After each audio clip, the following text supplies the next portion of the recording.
देखो, जो आवाज़ हिमाचल की सनातन जनता ने 2 महीने पूर्व उठाई थी, आज उस आवाज़ पर सत्य की मुहर लगी है और जो अवैध ढांचा है पिछले कल से वो गिरना शुरू हो गया। क्योंकि सनातन जो जनता है, सनातनी समाज है, वो सनातन में आज से विश्वास नहीं रखता। अभी हमने दशहरा उत्सव मनाया, लाखों वर्ष से हम मनाते आ रहे हैं। आखिर क्यों? उसका भी एक ही संदेश है कि अधर्म पर धर्म की जीत। वही उच्चतम न्यायालय का ध्येय शब्द है, यतो धर्मस्य ततो जया। जहां सत्य है वहीं जीत है। वैसा ही उच्च न्यायालय हाई कोर्ट का ध्येय वाक्य है, सत्यमेव विजयते। और इसी परिपाटी को देवभूमि संघर्ष समिति ने अपनाया और जो आवाज उठाई, उस आवाज पर सबसे पहले एमसी न्यायालय ने अपनी मुहर लगाई। हम उनका भी धन्यवाद करते हैं। पिछले कल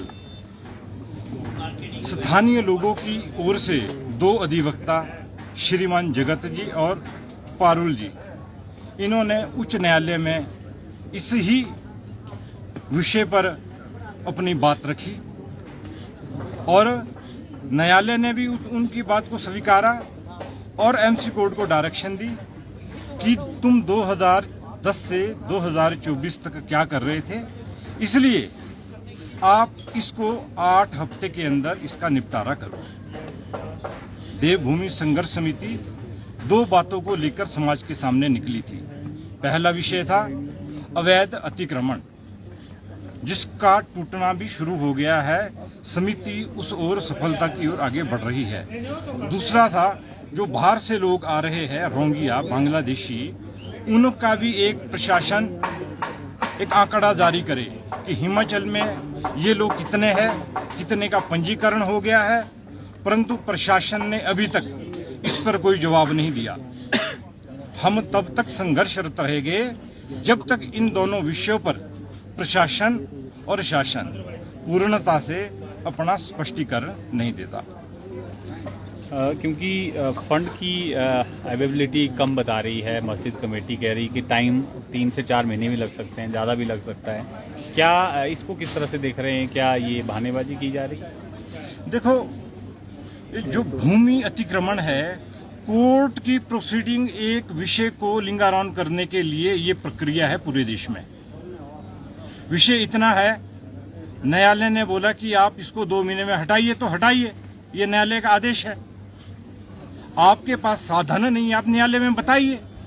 परंतु इस तरह ये लिपापोती नहीं चलेगी। 4 आदमी लंटर पर चढ़ते हैं, एक एक पत्रा, शाम को 4 पत्रे निकालते हैं। हम भी देख रहे हैं, आप भी देख रहे हैं, सबकी दृष्टि इस पर सजग है। एक FIR भी कल करवाई है देवभूमि संघर्ष समिति ने। भगवान शिव की कुछ मूर्तियां हैं, उसमें आपत्ति जताई है। देखिए, देवभूमि संघर्ष समिति ने पहले दिन में से ही स्पष्ट किया, जो बाहर से लोग आ रहे हैं हमारे गांव में, वो चाहे रोहिंग्या है, चाहे बांग्लादेशी है, उनका एक पंजीकरण समाज में होना चाहिए, पुलिस में भी होना चाहिए। अभी पिछले दिन की घटना है, गांव में कुछ लोगों ने बाहर के लोगों को रोका। किस गांव की घटना है? धामी में बाहर के लोगों को रुका, सिर्फ उनसे ये पूछा कि अपना आई कार्ड दिखाइए, आप गांव में आने की परमिशन दिखाइए। परंतु उसके पास कोई दस्तावेज ऐसा नहीं था।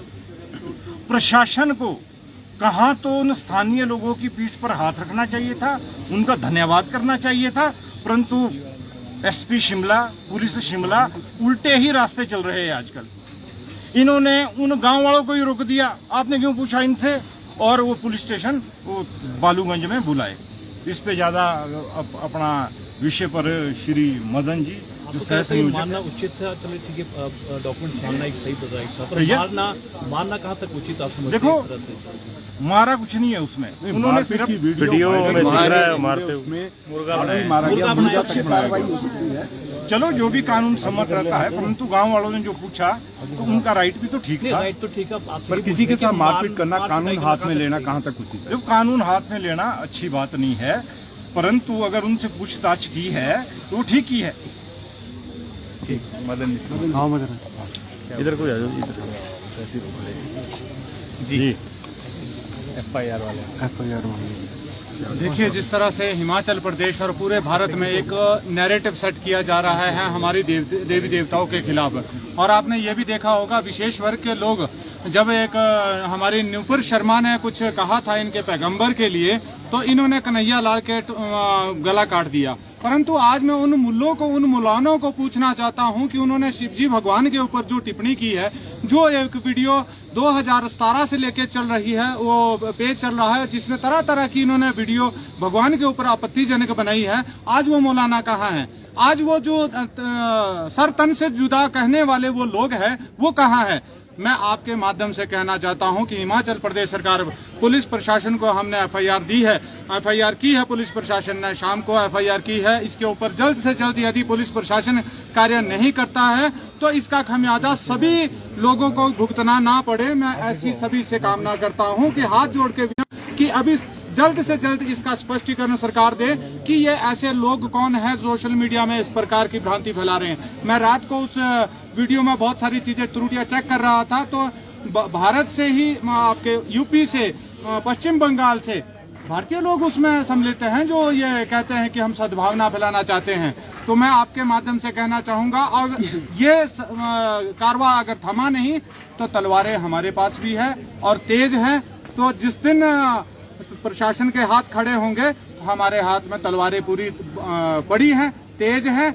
जरूरत सिर्फ हम लोगों को इस बात की है कि हम सरकार का निर्णय का इंतजार कर रहे हैं। देखिए, अभी तक कौन ऑपरेट कर रहा है इसको?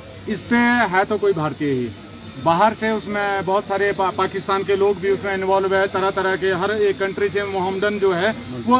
पर बात ये है कि मुसलमान ही क्यों, आज तक जब इनके पैगंबर के खिलाफ कोई बात की जाती है तो सर कट जाते हैं, परंतु जब ये हमारे लिए, हमारे देवी देवताओं के इतनी अभद्रता करते हैं तो इनके लिए क्या करना चाहिए? आप सभी लोग निर्णय लेंगे, पूरा सनातन समाज निर्णय लेगा और आगे बढ़ के हम लोग इसका जवाब, पत्थर ईंट का जवाब ईंट से देंगे।